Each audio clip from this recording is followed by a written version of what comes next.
Let's start a fresh chapter. Let's start rotational dynamics.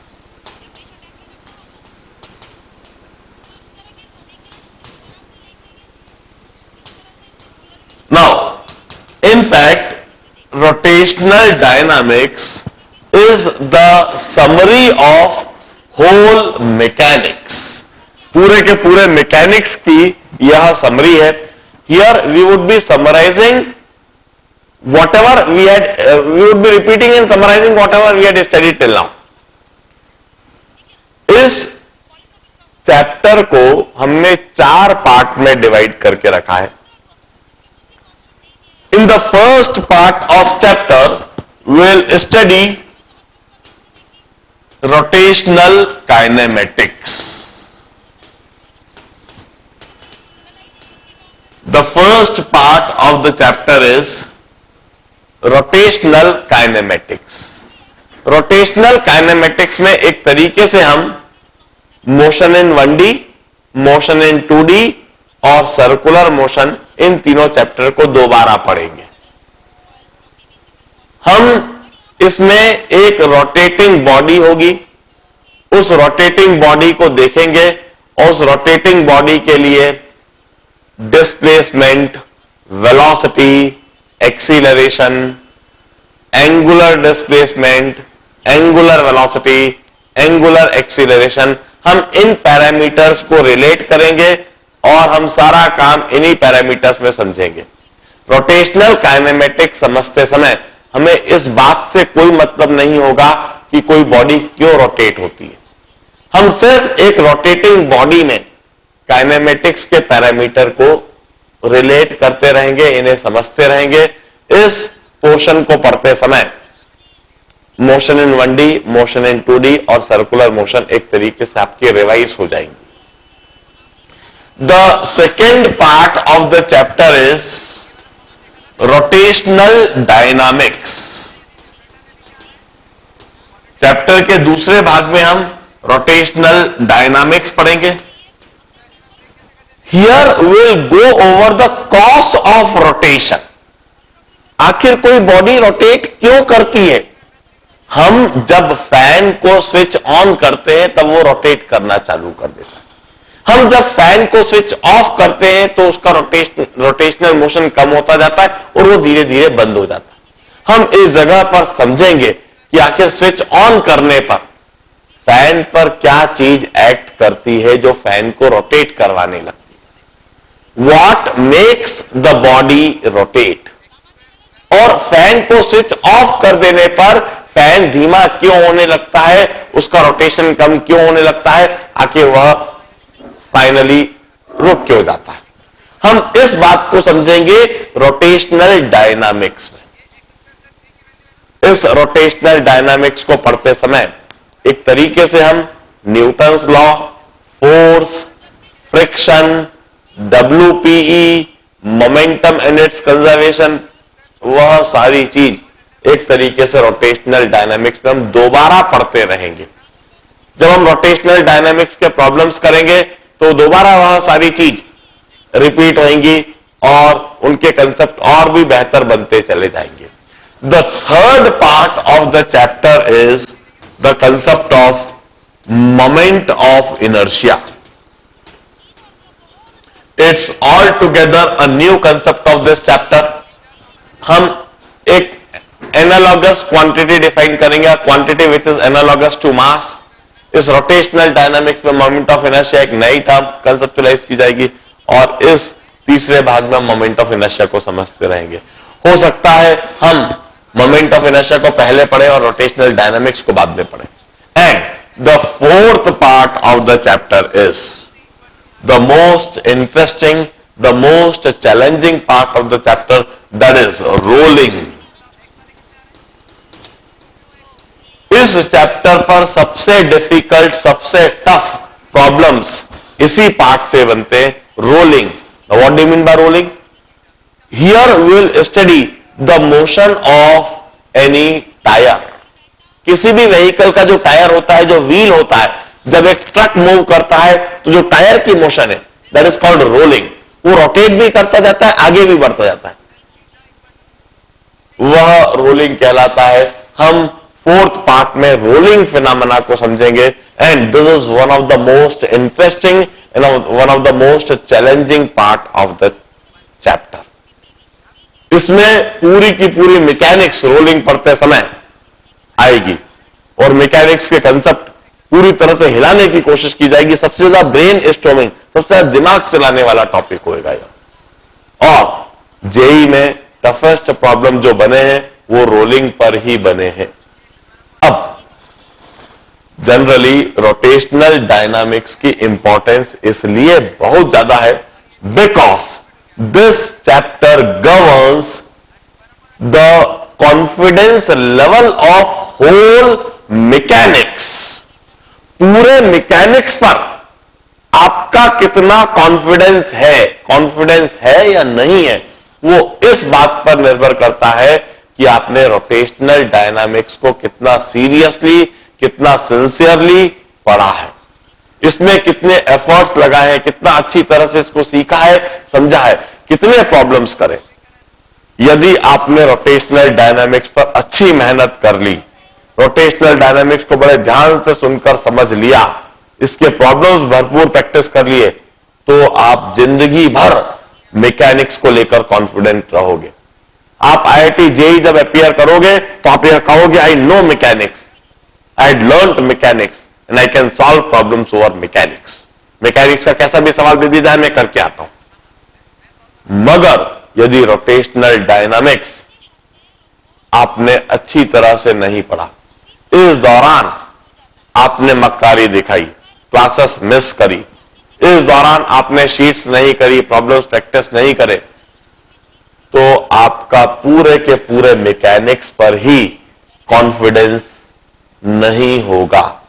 आप हमेशा mechanics से डरते रहोगे, हमेशा मैकेनिक्स से घबराते रहोगे, हमेशा यह कहते रहोगे कि यार मैकेनिक्स नहीं बनती है, कभी प्रॉब्लम आ जाए तो ठीक, नहीं तो हमको समझ में नहीं आती।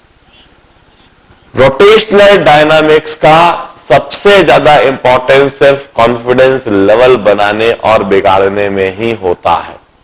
मेरा आप सभी को एक स्ट्रिक्ट सजेशन है, आज से जब मैं रोटेशनल डायनामिक्स स्टार्ट कर रहा हूं, जब तक इसे पूरा फिनिश नहीं कर देता हूं तब तक कोई भी क्लास मिस ना करे। रेगुलरली सारे लेक्चर्स जरूर अटेंड करें। रोटेशनल डायनामिक्स की पूरी थ्योरी लगभग 9 से 10 लेक्चर्स चलेंगी। यह 9 से 10 लेक्चर्स सारे अटेंड करना है। इन 9-10 लेक्चर्स में मेरा दावा है पूरी मैकेनिक्स पर कॉन्फिडेंस आप सभी का डेवलप करवा दूंगा। आप सभी यह कहोगे कि हां हमें मैकेनिक्स आता है, और आप सभी अपने फ्रेंड्स को शायद चिढ़ाओगे कि मैकेनिक्स से सवाल करके दिखा, मैं करके दिखा सकता हूं। इस तरीके से रोटेशनल डायनामिक्स बहुत इंपॉर्टेंट होता है। Once again it's interesting as well. इसको पढ़ते समय, समझते समय, इसके प्रॉब्लम्स करते समय मजा भी आता है। You will enjoy solving the problems, you will never get bored. आपको ऐसा नहीं लगेगा कि यार कैसे प्रॉब्लम है, आपसे प्रॉब्लम बनेंगे भी। जैसा मैं हमेशा ही करता हूं कि शीट्स को मैं ग्रेजुअली इंक्रीजिंग लेवल की डिजाइन करूंगा। इसमें वो जो ग्रेजुअल इंक्रीमेंट ऑफ लेवल है उसको और भी इजी बना दूंगा, और आपको प्रॉब्लम्स क्योंकि आपसे बनेंगे इसलिए आपको करने में मजा भी आएगा। और धीरे धीरे जैसे जैसे उनका डिफिकल्टी लेवल बढ़ते जाएगा तो आपका सोचने का दायरा भी बढ़ता जाएगा, आपसे वो प्रॉब्लम्स बनने भी लगेंगे। डेफिनेटली रोटेशनल डायनामिक्स पर मैं कुछ ज्यादा शीट्स दूंगा, कुछ ज्यादा प्रॉब्लम्स करवाऊंगा, क्योंकि मैं पूरी मैकेनिक्स ही करा रहा हूं। लगभग 250 से 200 सवाल, नियरली 200 प्रॉब्लम्स आपको दिए जाएंगे, और यह 200 प्रॉब्लम्स के द्वारा आपको मैकेनिक्स को सॉलिड बनाना है और रोटेशनल डायनामिक्स के द्वारा पूरे मैकेनिक्स पर कॉन्फिडेंस डेवलप कर देना। So let's start rotational dynamics, let's start rotational kinematics.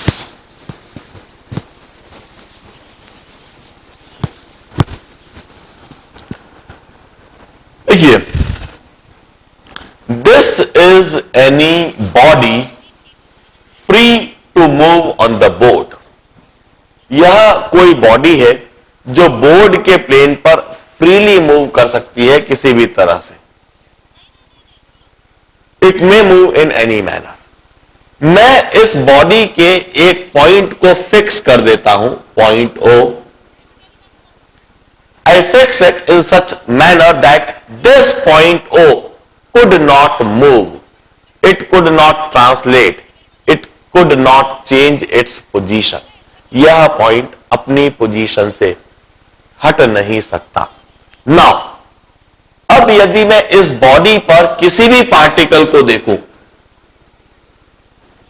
Particle P, this particle P could execute or it would execute circular motion about point O. Point O को fix बना दिया गया है, point O अपनी जगह से मूव नहीं कर सकता। इसलिए अब इस बॉडी के किसी भी पार्टिकल को यदि मैं ऑब्जर्व करूंगा तो वह पार्टिकल सिर्फ इस सर्कुलर पाथ में ही मूव कर सकता है। वह पार्टिकल इस सर्कुलर पाथ के अलावा कोई और पोजीशन नहीं ले सकता। हम कहते हैं किसी भी एक पार्टिकल की मोशन यदि हम ऑब्जर्व करें, then motion of any particle would be circular motion about point O. Point O would become the center of motion of any particle and motion of each individual particle would be called circular motion. किसी एक particle की circular motion होगी, while the motion of the complete system of particle, motion of complete body, यह body कोई एक particle नहीं है। This body is a collection of infinite particle. It's a system of infinite particle. उन infinite particles की जो motion है, that is termed as rotational motion. Circular motion is always conceptualized for a particle, for a single particle, while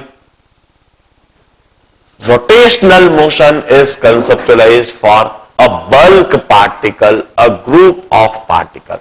We used to say this complete body would execute rotational motion. It's free to rotate. This body is said to be free to rotate. For example, मैं इसी समय एक body लेता हूं। Let's say this is any body. ये कोई body है। ये बॉडी कहीं पर भी ऐसे इस बोर्ड के प्लेन पर मूव कर सकती है। मैंने इस बॉडी के इस पॉइंट को फिक्स कर दिया। अब यह पॉइंट मूव नहीं कर सकता।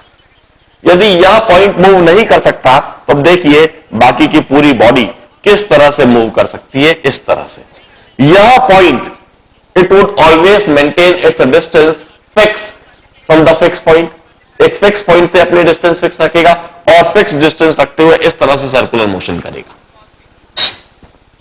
किसी भी एक पार्टिकल की सर्कुलर मोशन और पूरे बॉडी की जो मोशन है, that is termed as rotational motion. And for any rotational motion, we always conceptualize axis of rotation. हम सबसे पहला कंसेप्ट इंट्रोड्यूस करते हैं axis of rotation.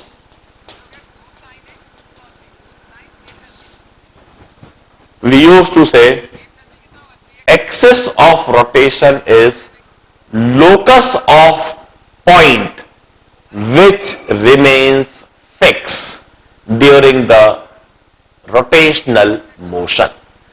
जब कोई बॉडी रोटेट करती है तो there is a group of particle that always remains stationary, that never moves, and that group of particle is termed as axis of rotation.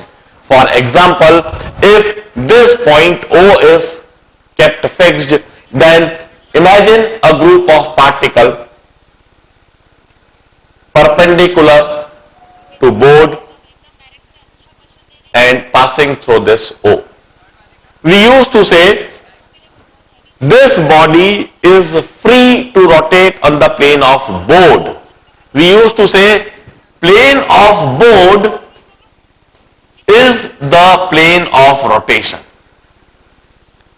Plane of board is the plane of rotation. The body is free to rotate on the plane of board. इस body के एक point को fix कर दिया गया तो यह body board के प्लेन पर रोटेट करने के लिए फ्री है।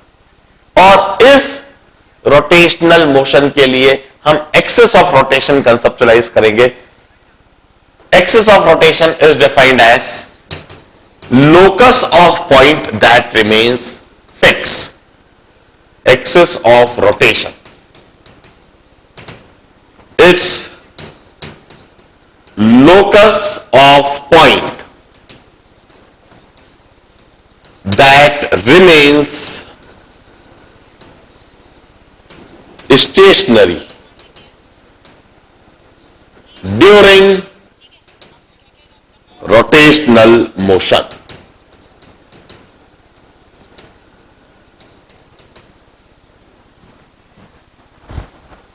Imagine a group of particles passing through O and perpendicular to board. Imagine a group of particles or the locus of particle जो पॉइंट O से पास कर रहा है और बोर्ड के परपेंडिकुलर है। जब यह बॉडी रोटेट करेगी तो यह ग्रुप ऑफ पार्टिकल हमेशा स्टेशनरी रहेगा। यह ग्रुप ऑफ पार्टिकल कभी भी मूव नहीं करेगा। This group of particle, this locus of particle would be called axis of rotation. It's always perpendicular to plane of rotation. It's always perpendicular to plane of rotation.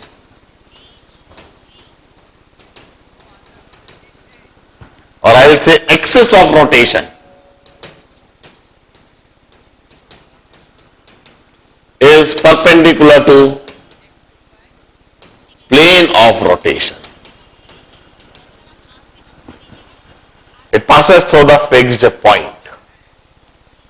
Now, after defining and conceptualizing the axis of rotation, after defining the rotational motion,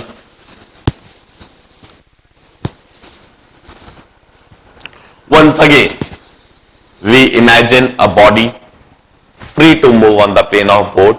If it's fixed at point O, now this body is free to rotate on the plane of board about the axis passing through O and perpendicular to board. ध्यान रहे, पहले मैंने कहा था the body is free to move on the plane of board. इधर शब्दों पर बड़े ध्यान देना चाहिए। जब हम प्रॉब्लम पढ़ते हैं तो एक एक शब्द का सही मतलब निकालना जरूरी है। सबसे पहले मैंने कहा the body is free to move on the plane of board, मतलब यह बॉडी बोर्ड के प्लेन पर कैसे भी इस तरह से मूव, किसी भी तरह से कर सकती है। It's fixed at point O. Now, if this body is fixed at point O, now we will say the body is free to rotate on the plane of board about an axis passing through O perpendicular to board. अब यह body इस point O के about freely rotate कर सकती है, ये इस axis के अबाउट फ्रीली रोटेट कर सकती है। At any instant we have got this particle P. At any instant we have got this particle P. This arrow or this vector denotes the radius vector of particle P with respect to point O. This is radius vector of P. यह body rotate करती है और rotate करते हुए dt time के बाद after a differential time the particle p get displaced like this और particle p differential angle d theta से रोटेट कर जाती है।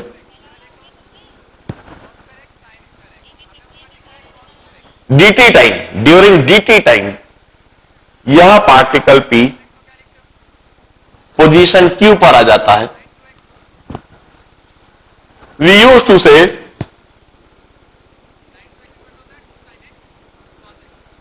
it covers this dl displacement. d theta is differential angular displacement during rotation.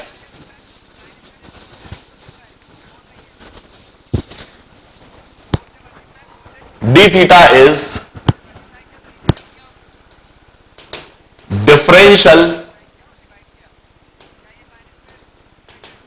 angular displacement of particle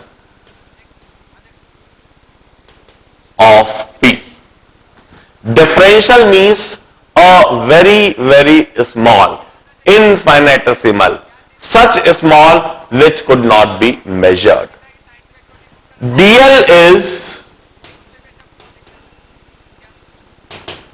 differential linear displacement.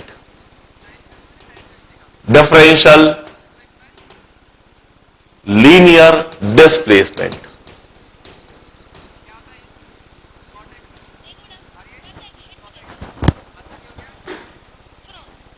For a small angle, we always know the definition of angle. Angle is arc upon radius.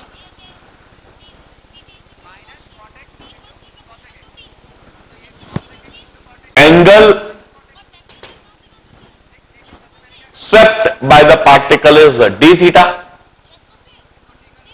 इस phenomena के दौरान यह जो particle है जो angle SVEEP करा है that angle is d theta. The arc length covered by particle is dl and the radius of particle is r.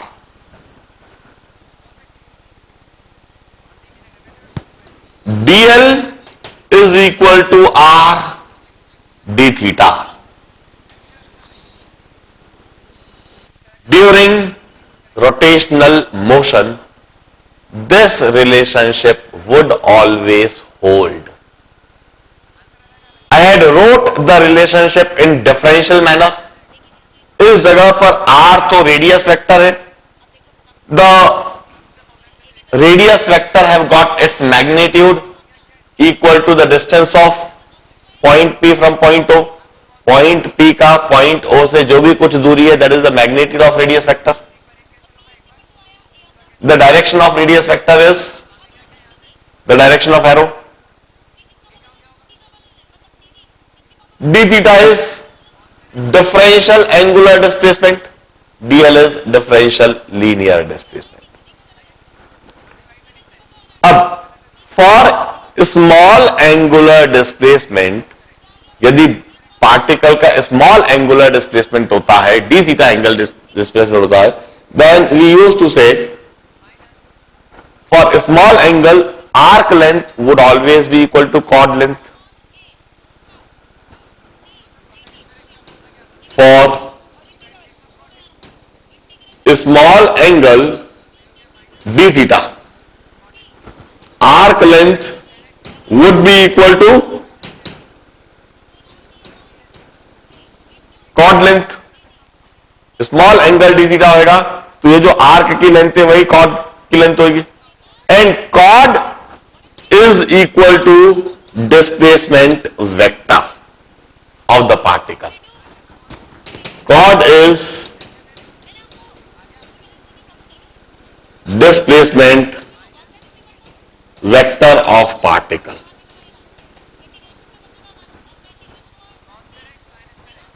Cord होगा, आर्क लेंथ तो डिस्टेंस ट्रेवल्ड होता है इधर से इधर तक, जो कॉर्ड होता है वो इधर से इधर तक सीधी लाइन। वी यूज्ड टू से कॉर्ड लेंथ जो होगी वो डिस्प्लेसमेंट का मैग्नीट्यूड हुआ, कॉर्ड की जो डायरेक्शन हुई वो डिस्प्लेसमेंट का डायरेक्शन हुआ। और स्मॉल एंगल के लिए आर्क और कॉर्ड हमेशा बराबर होंगे, और हम लिख सकते हैं स्मॉल एंगल के लिए displacement of particle would be equal to r d theta. But हम कहते हैं रेडियस एक वेक्टर क्वांटिटी है, हमने इधर लिखा है वेक्टर के रूप में। डीएल यह भी अभी अभी बता दिया, DL would be displacement vector of particle, जिसका मैग्नीट्यूड कॉर्ड लेंथ के बराबर होगा। स्मॉल एंगल के लिए यह आर्क लेंथ के बराबर होगा। डीएल भी एक वेक्टर क्वांटिटी है, और डी थीटा इधर जो हम लिख रहे हैं D theta, it's differential angular displacement of P. Displacement term is always used for a vector quantity. I mean to say d theta भी एक वेक्टर क्वांटिटी है, dl भी एक वेक्टर क्वांटिटी है, और रेडियस भी एक वेक्टर क्वांटिटी है। यह तीनों ही वेक्टर क्वांटिटी है। तीन वेक्टर क्वांटिटीज में हम एक रिलेशनशिप लिख रहे हैं। ये जो हमने एक्सप्रेशन लिखा है, this is a scalar relationship, this is a scalar relationship. मैं कहता हूं there must be some vector relationship between the three quantities. इन क्वांटिटीज के बीच में कोई ना कोई वेक्टर रिलेशनशिप भी अवश्य होना चाहिए। हम उस वेक्टर रिलेशनशिप को सोचने की कोशिश करते हैं। उस वेक्टर रिलेशनशिप को सोचने से पहले एक और बात हमें समझनी है। भाई रेडियस वेक्टर की डायरेक्शन और मैग्नीट्यूड तो हमने समझ ली। रेडियस वेक्टर का डायरेक्शन वही जो इस एरो का डायरेक्शन दिख रहा है, इसका मैग्नीट्यूड वही जो इस एरो की लेंथ दिख रही है। मुझे लीनियर डिस्प्लेसमेंट का भी डायरेक्शन और मैग्नीट्यूड में कोई समस्या नहीं लग रही है, वो भी मुझे साफ साफ दिख रही है। हम कहते हैं पार्टिकल जिस डायरेक्शन में डिस्प्लेस हो रहा है, जिस डायरेक्शन में ये कॉर्ड बनती हुई दिख रही है, वही डिस्प्लेसमेंट वेक्टर की डायरेक्शन है। और जितना ये एरो लंबा आपको दिख रहा है यहां से यहां तक, this would be the magnitude of displacement. I have got no doubt, no confusion regarding this displacement vector as well, linear displacement vector as well. But what about this angular displacement vector? ये जो angular displacement vector हमने लिखा है, इसके बारे में क्या कहें? इसका मैग्नीट्यूड क्या होगा, इसका डायरेक्शन क्या होगा? वंस अगेन मैग्नीट्यूड भी बड़ी आसानी से सोचा जा सकता है। मैग्नीट्यूड समझने में भी मुझे कोई खास समस्या नहीं है। यदि इस डी थीटा की वैल्यू 10 डिग्री है, डी थीटा की वैल्यू 10 डिग्री है, यदि पार्टिकल 10 डिग्री से रोटेट करा तो डी थीटा का मैग्नीट्यूड मैं कहता हूं d theta angular displacement is always given in radians, हमेशा रेडियंस में दिया जाता है। I will say it's 10 upon 180 into pi radians, और it's pi by 18 radians. This would be d theta the magnitude of angular displacement.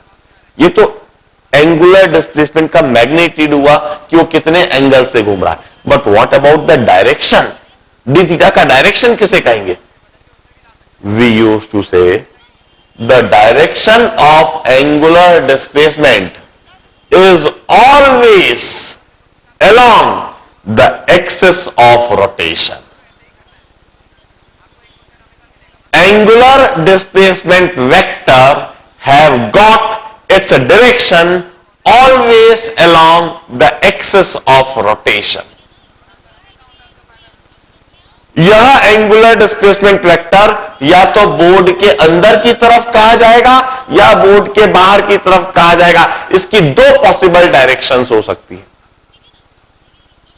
In order to ensure the perfect direction of angular displacement vector, we apply right hand thumb rule. हमारे right hand thumb rule, right hand thumb के द्वारा हम angular displacement vector की direction निर्धारित करते हैं. In order to define the direction, we used to say body जिस direction में rotate कर रही है उस डायरेक्शन में अपने सीधे हाथ की उंगलियों को घुमाइए. ऐसा करते समय आपके सीधे हाथ का अंगूठा जिस डायरेक्शन में है वही एंगुलर डिस्प्लेसमेंट वेक्टर की डायरेक्शन. फॉर एग्जाम्पल, यदि यह बॉडी इसी डायरेक्शन में घूम रही है जिस डायरेक्शन में मैंने एरो बना रखा है, if the body is rotating in anti clockwise direction, इस समय मैंने एरो एंटी क्लॉकवाइज डायरेक्शन में बना रखा है. यदि यह बॉडी एंटी क्लॉकवाइज डायरेक्शन में घूम रही है तो मैं अपने सीधे हाथ की उंगलियों को बॉडी के साथ एंटी क्लॉकवाइज डायरेक्शन में घुमाऊंगा. जब मैं सीधे हाथ की उंगलियों को बॉडी के साथ एंटी क्लॉकवाइज डायरेक्शन में घुमा रहा हूं, इस समय मेरे थंब का जो डायरेक्शन है, मेरे अंगूठे का जो डायरेक्शन है, वह बोर्ड के बाहर की तरफ पॉइंट कर रहा है. इट मींस जब यह बॉडी इस डायरेक्शन में घूमेगी, angular displacement vector have got direction along the axis of rotation outward the board. और यदि यह बॉडी इसके अपोजिट डायरेक्शन में इस तरह से घूमने लगती, क्लॉकवाइज डायरेक्शन में घूमने लगती, यदि यह बॉडी क्लॉकवाइज डायरेक्शन में घूमती, तब मैं अपने सीधे हाथ की उंगलियों को क्लॉकवाइज डायरेक्शन में ऐसे घुमाऊंगा, इस तरह से घुमाऊंगा. बॉडी के साथ, बॉडी का जो रोटेशन है इसके साथ मैं घुमाऊंगा. अब इस दौरान ये जो मेरा अंगूठा है बोर्ड के अंदर की तरफ पॉइंट कर रहा है. यदि यह बोर्ड के अंदर की तरफ पॉइंट कर रहा है, इसका मतलब angular displacement vector have got direction into the board. We used to say right hand thumb rule would always give us the direction of angular displacement vector. इसका मैग्नीट्यूड, कितने एंगल से बॉडी घूमी है, उस एंगल को पहले degrees में देखिए, उस डिग्रीज को रेडियंस में कन्वर्ट कर दीजिए. रेडियंस में जो वैल्यू आ रही है इसे हम मैग्नीट्यूड ऑफ एंगुलर डिस्प्लेसमेंट कहेंगे. The direction of angular displacement would be given by right hand thumb rule. Direction suggest करने के लिए we have got screwdriver rule as well. Direction suggest करने के लिए हमारे पास स्क्रू ड्राइवर रूल भी है. स्क्रू ड्राइवर रूल के लिए जरा रिकॉल कीजिए कि किसी स्क्रू को स्क्रू ड्राइवर से कसने के लिए या खोलने के लिए आप किस तरह से ऑपरेट करते हैं. वी यूज्ड टू से, इस पॉइंट ओ पर एक स्क्रू रखा हुआ इमेजिन कीजिए. Just imagine a screw placed at point O. अपने हाथ में स्क्रू ड्राइवर को इमेजिन कीजिए और अब आप स्क्रू ड्राइवर को उस डायरेक्शन में घुमाइए जिस डायरेक्शन में बॉडी घूम रही है. यदि क्लॉकवाइज डायरेक्शन में आप घुमाएंगे, बॉडी क्लॉकवाइज डायरेक्शन में घूम रही है, यदि आप क्लॉकवाइज डायरेक्शन में इस स्क्रू ड्राइवर को घुमाएंगे तो स्क्रू बोर्ड के अंदर की तरफ जाएगा. स्क्रू बोर्ड के अंदर की तरफ जा रहा है, मतलब एंगुलर डिस्प्लेसमेंट वेक्टर बोर्ड के अंदर की तरफ। जस्ट इमेजिन कि आप स्क्रू को कसने के लिए ऐसे घुमाते हैं, और जब आप उसको ऐसे क्लॉकवाइज डायरेक्शन में घुमाते हैं, जब आप स्क्रू कसते हैं तो वो स्क्रू अंदर की तरफ जाता है, और जब आप उसको एंटी क्लॉकवाइज घुमाते हैं स्क्रू को खोलने के लिए, तो वो स्क्रू बाहर की तरफ मूव करता है। The screw driver rule says that imagine a screw placed on the axis of rotation,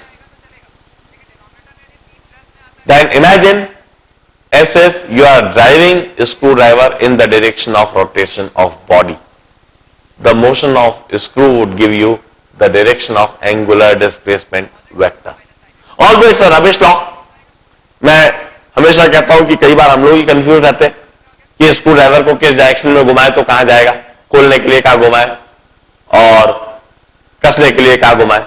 generally we use to do by trial and error method. हम एक बार घुमा के देखते हैं, फिर देखते हैं इसको अंदर जा रहा है बाहर जा रहा है, फिर उसके हिसाब से काम करते हैं। Anyway, the best rule would be the right hand thumb rule. हर एक के हाथ में सीधा हाथ है, सीधे हाथ में उंगलियां हैं, अंगूठे हैं, उंगलियों को घुमाइए, उस डायरेक्शन में घुमाइए जिस डायरेक्शन में बॉडी घूम रही है, और अपने अंगूठे की डायरेक्शन देख लीजिए, वही एंगुलर डिस्प्लेसमेंट वेक्टर है। अब बात चालू वहां से हुई थी कि यह body fix at point O, rotating about point O, any particle at P, it moves by angle d theta in this direction. हमने कहा था कि आर रेडियस वेक्टर है, d theta angular displacement vector है, डीएल लीनियर डिस्प्लेसमेंट वेक्टर है। यदि यह तीनों ही एक वेक्टर क्वांटिटी है तो इन तीनों के बीच में वेक्टर रिलेशनशिप अवश्य होना चाहिए। What must be that vector relationship? Let's try to learn, let's try to understand the vector relationship between the three quantities. We used to say they could be related by this vector relationship. dl vector is d theta vector cross radius vector. dl vector is cross product of angular displacement vector and radius vector. इस जगह पर एक नया concept देखिए। Here we are observing cross product of two vectors.